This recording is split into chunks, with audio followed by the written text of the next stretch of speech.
अस्सलामुअलैकुम वरहमतुल्लाहि वबरकातुहू। बिस्मिल्लाहिर्रहमानिर्रहीम। ये मेरी पहली मोहब्बत की एक सच्ची कहानी है जो मैं आज आपको सुना रहा हूँ। दोस्तों, मैं आपको बता नहीं सकता मेरे साथ क्या हुआ है।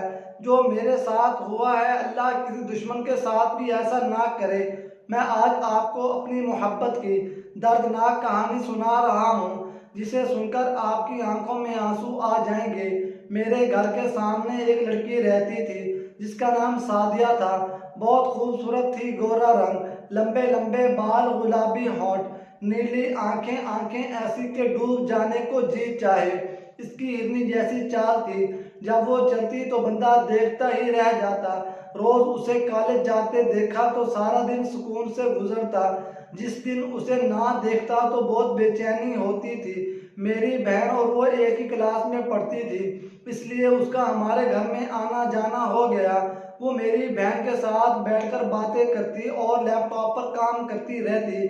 मैं खिड़की से छुपकर उसका दीदार करता रहता। वो मुझे देखती तो इग्नोर कर देती, फिर आहिस्ता आहिस्ता उसने मुझे देखकर मुस्कुराना शुरू कर दिया। मुझे किसी ने बताया कि अगर लड़की हंसी तो समझो फंसी। मुझे यकीन हो गया कि आग दोनों तरफ लगी हुई है। एक दिन वो मुझे आई लव यू जरूर बोलेगी। मैं रात को सोने से पहले घंटों उसको याद करता रहता। तसव्वुर ही तसव्वुर में उससे बातें करता रहता। कभी कभी वो ख्वाब में भी आ जाती। उसकी याद में मेरी नींद, मेरा चैन, सब कुछ खो गया था। मैं किताब खोलता तो मुझे डायग्राम की जगह उसकी तस्वीर नजर आती। वो जब आती तो मैं दरवाज़ा खोलता। वो मुझे देखकर मुस्कुराती और शर्म से नजरें झुकाकर चली जाती। मैंने भी अब घर में बन ठन कर रहना शुरू कर दिया, क्योंकि वो किसी भी वक्त आ सकती थी। अगर वो मुझे गंदे कपड़ों में देखती, शेव बड़ी हुई देखती तो क्या सोचती। मुझे समझ नहीं आती थी कि मैं उसे आई लव यू कैसे बोलूं, क्योंकि वो इस वक्त आती थी जब मेरी बहन घर होती थी। मुझे एक दोस्त ने मशवरा दिया, अगर खून से खत लिखो तो वो तुम्हारे खून से लिखा हुआ खत देखकर तड़प पड़ेगी। मैं इस मशवरे पर अमल करते हुए एक सुई लेकर अपना खून निकाला और अपने खून से एक कागज पर आई लव यू लिख दिया और खत संभाल लिया। अगले दिन मेरी बहन और माँ बाजार गए थे। अचानक दरवाजे पर बेल हुई। मैं उठा और दरवाजे पर गया और वो लड़की मेरे सामने थी। मैंने उसको देखा और उसने मुस्कुराते हुए मुझे देखा और आंखें नीचे झुका ली।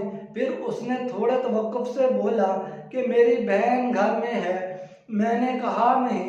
उसने शर्माते हुए कहा कि आपसे एक ज़रूरी बात करनी थी, क्या मैं अंदर आ सकती हूँ। यह सुनते ही मैं हवाओं में उड़ने लगा था।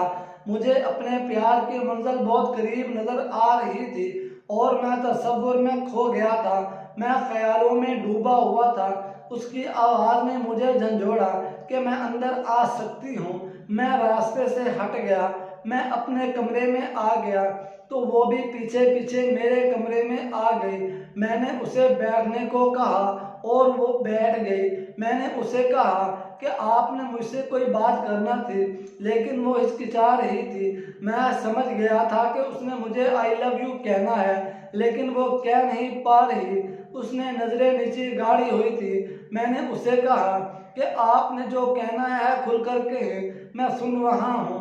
उसने घबराते हुए मुझे ऐसा कुछ कह दिया कि मेरे पैरों के नीचे से जमीन निकल गई और मेरे अरमान चकनाचूर हो गए। उसने मुझे कहा कि भाईजान, वाईफाई का पासवर्ड मिल जाएगा। ऐ जालिम, ये तूने क्या किया। मैंने तो तुम्हारी खातिर अपना खून तक बहा दिया था।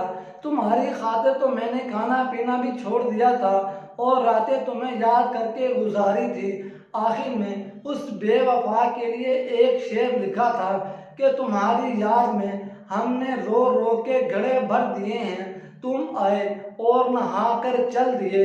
मेरे प्यारे दोस्तों, अगर वीडियो अच्छी लगे तो लाजमी शेयर और लाइक करें और मज़ीद वीडियोस देखने के लिए हमारा चैनल सब्सक्राइब करें। शुक्रिया।